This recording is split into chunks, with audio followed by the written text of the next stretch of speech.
मेरा नाम है हरिया, मैं काम करता हूँ बहुत बढ़िया, खाता हूँ खाना और रोज गाता हूँ गाना। अरे यार, आज तो बहुत देर हो गई। इस खतरनाक जंगल को देखकर तो मेरे हाथ पैर ठंडे हो गए हैं। अगर मैं वक्त पर गांव नहीं पहुंचा तो मालिक बहुत नाराज हो जाएंगे। तभी हरिया को एक आवाज सुनाई देती है। सुनिए हरु जी। अरे, ये आवाज किसने दी? तभी हरिया को सामने कुछ दूर एक औरत खड़ी दिखाई देती है। अरे भाई, ये औरत अकेली इतनी रात को इस जंगल में क्या कर रही है? चलकर पूछना पड़ेगा। फिर हरिया अपनी बैलगाड़ी उस औरत के सामने लाकर रोक देता है और उससे पूछता है। अरे सुनिए, आप इतनी रात को इस खतरनाक जंगल में अकेली क्या कर रही हैं? तभी वो औरत मीठी आवाज में कहती है। अरे हरु जी, आप आ गए। मैं कब से आपका इंतजार कर रही थी। वैसे तो यहाँ से काफी लोग गुजर चुके हैं, लेकिन मैं खास आपका इंतजार कर रही थी। अच्छा, तुम सच कह रही हो? मुझे तो यकीन नहीं हो रहा है। वो क्या है ना, आज तक किसी ने मुझसे इतने प्यार से बात नहीं की। हाँ हाँ हरु जी, मैं सच कह रही हूँ। अब देर मत करिए और जल्दी से मुझे मेरे घर तक छोड़ दीजिए। हाँ हाँ, कौन सी बड़ी बात है, अभी छोड़ देता हूँ। आप मेरे पीछे बैलगाड़ी में बैठ जाइए और मुझे रास्ता बताते चलिए। फिर वो औरत हरिया की बैलगाड़ी में बैठ जाती है और हरिया बैलगाड़ी हाँकता हुआ आगे चल पड़ता है। फिर उस औरत के बताए हुए रास्ते पर चलते चलते हरिया बैलगाड़ी लेकर एक काली गुफा के आगे आकर रुक जाता है। हरिया उस औरत से पूछता है। देवी जी, आपका घर कहाँ है? यहाँ तो एक गुफा के अलावा और कुछ नहीं है। तभी अचानक वो औरत हवा में उड़ने लगती है। देखते ही देखते उसका सुंदर रूप एक डरावनी चुड़ैल में बदल जाता है और वो जोर जोर से हंसती है। अरे तू तो एक नंबर का बेवकूफ निकला। तू तो बड़ी आसानी से मेरी बातों में आ गया। अरे मर गया रे, ये तो एक चुड़ैल है। हे भगवान बचा ले, ये तो बड़ी डरावनी दिखाई दे रही है। और फिर अगले ही पल हरिया की बैलगाड़ी में रखा सारा सामान हवा में उड़ता हुआ उस काली गुफा के अंदर चला जाता है और वो चुड़ैल भी उस गुफा के अंदर जाकर कहीं गायब हो जाती है। हरिया ये नजारा देख बुरी तरह घबरा और परेशान हो जाता है। अरे, ये चुड़ैल तो मेरा सारा सामान लेकर गुफा में गायब हो गई। अब क्या होगा? अगर मैं गांव खाली हाथ गया तो मालिक मेरी अच्छी खबर लेंगे। मेरी इस बात का कोई यकीन भी नहीं करेगा। फिर आखिर वही हुआ। हरिया के मालिक चंपक सेठ को हरिया की किसी भी बात पर रत्ती भर भी यकीन नहीं हुआ। चंपक सेठ को लगा हरिया झूठ बोल रहा है और उसने ही लालच में आकर सारा सामान हड़प कर लिया है। फिर हरिया को बेईमान समझकर चंपक सेठ उसे काम से निकाल देता है।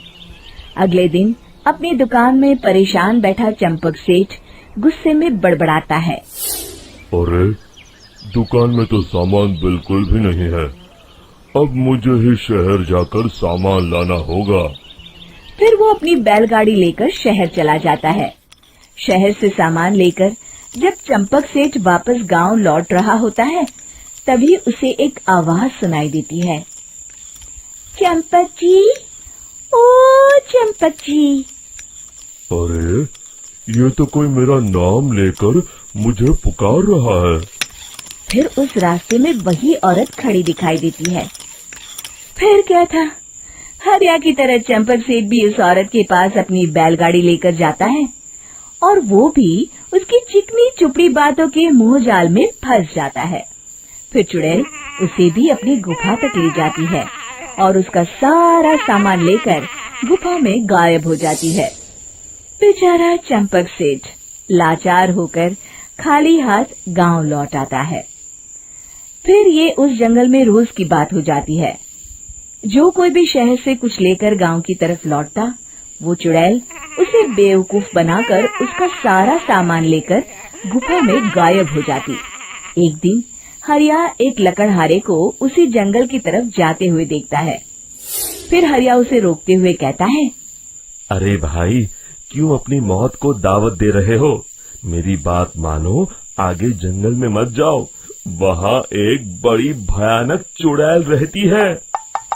लकड़हारा हरिया की बातों को नजरअंदाज करते हुए कहता है, अरे भाई, मुझे पहले ही बहुत देर हो चुकी है, मुझे जाने दो भाई।